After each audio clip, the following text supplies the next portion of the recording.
Halo semuanya, kembali lagi di channel YouTube Mia GCN.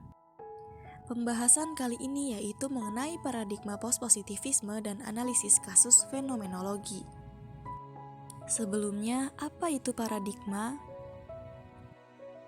Menurut Kuhn, paradigma adalah cara mengetahui realitas sosial yang dikonstruksi oleh cara berpikir atau cara bertanya tertentu yang kemudian menghasilkan ragam pengetahuan yang spesifik. Definisi tersebut kemudian dipertegas kembali oleh Friedrich sebagai suatu pandangan yang mendasar dari suatu disiplin ilmu tentang apa yang menjadi pokok persoalan yang semestinya dipelajari. Lalu, apa itu postpositivisme? Postpositivisme merupakan perbaikan positivisme yang dianggap memiliki kelemahan-kelemahan dan dianggap hanya mengandalkan kemampuan pengamatan langsung terhadap objek yang diteliti.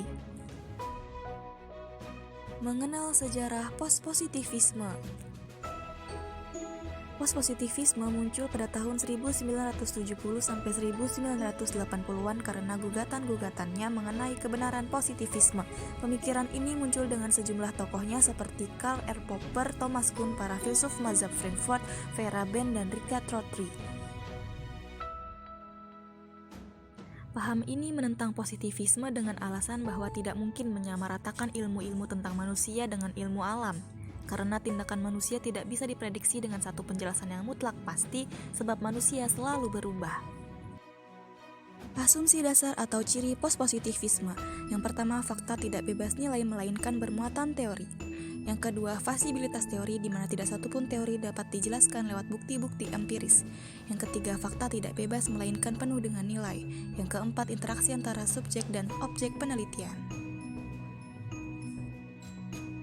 Teori-teori postpositivisme. Yang pertama ada teori grounded research Glasser and Strauss, merupakan metode riset kualitatif dengan sekumpulan prosedur sistematis untuk mengembangkan grounded teori induktif yang diturunkan tentang sebuah fenomena. Yang kedua ada teori naturalistik Guba dan Lincoln, sekumpulan pengambilan data secara alami tanpa manipulasi subjek yang diteliti sebagaimana adanya.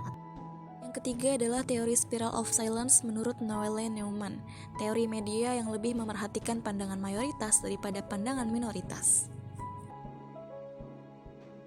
Postpositivisme berdasarkan aspek ontologi. Secara ontologis, aliran postpositivisme bersifat kritikal realisme dan menganggap bahwa realitas itu memang ada sesuai dengan kenyataan dan hukum alam, tetapi mustahil realitas tersebut dapat dilihat secara benar oleh peneliti.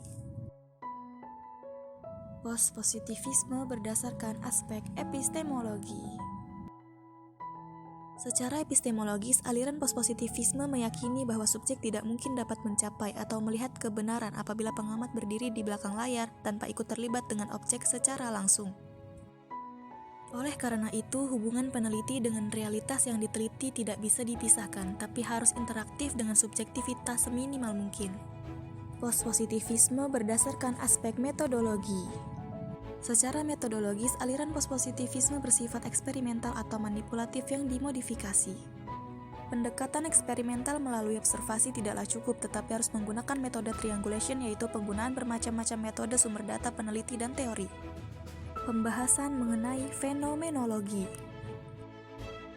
Apa itu fenomenologi? Fenomenologi adalah soal pengertian yang mendalam tentang subjektivitas pengertian tentang dunia. Ide berada dalam subjek, objek berada dalam realitas, di mana fenomenologi merupakan ilmu atau metodologi tentang pencarian meaning atau makna. Hubungan fenomenologi dengan postpositivisme. Fenomenologi dengan postpositivisme sama-sama mempelajari fenomena seperti penampakan segala hal yang muncul dalam pengalaman kita, cara kita mengalami sesuatu dan makna yang kita miliki dalam pengalaman, di mana pendekatan yang digunakan sama-sama dalam penelitian kualitatif. Contoh kasus fenomenologi. Berhubung kalimat dalam contoh kasus di sini lumayan banyak atau panjang, penonton diharapkan untuk mempause video terlebih dahulu agar dapat lebih memahami mengenai contoh kasus tersebut.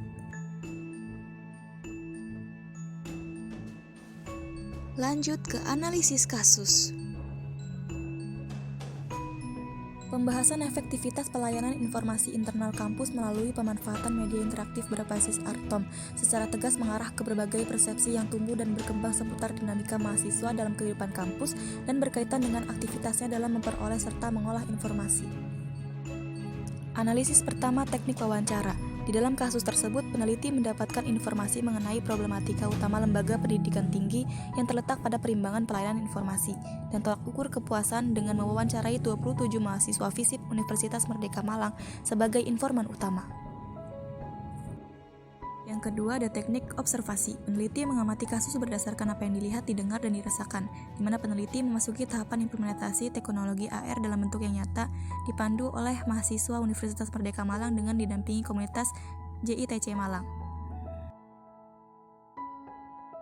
Yang ketiga yaitu focus group discussion.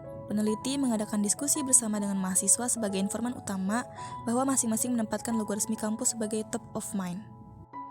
Yang terakhir adalah studi dokumentasi. Peneliti mengkaji pengembangan hasil analisis yang memperkenalkan mahasiswa dengan teknologi augmented reality atau ARTOM. Kenapa kasus tersebut termasuk ke dalam paradigma pospositivisme dan pendekatan fenomenologi? Yaitu karena penelitian ini bersandar pada paradigma pospositivisme dengan memandang realitas sosial sebagai satu kesatuan yang holistik, terintegratif, penuh makna, dan hubungan setiap gejala bersifat interaktif. Pendekatan subjektif interpretif pada fenomenologi memberi pengertian bahwa akurasi data ditentukan oleh pengalaman subjek yang diamati dengan berbagai bentuk pemaknaan atas objek yang dipahaminya. Makna yang diproduksi oleh subjek tersebut lebih pada subjek sebagai faktor yang mengendalikan dunianya sendiri.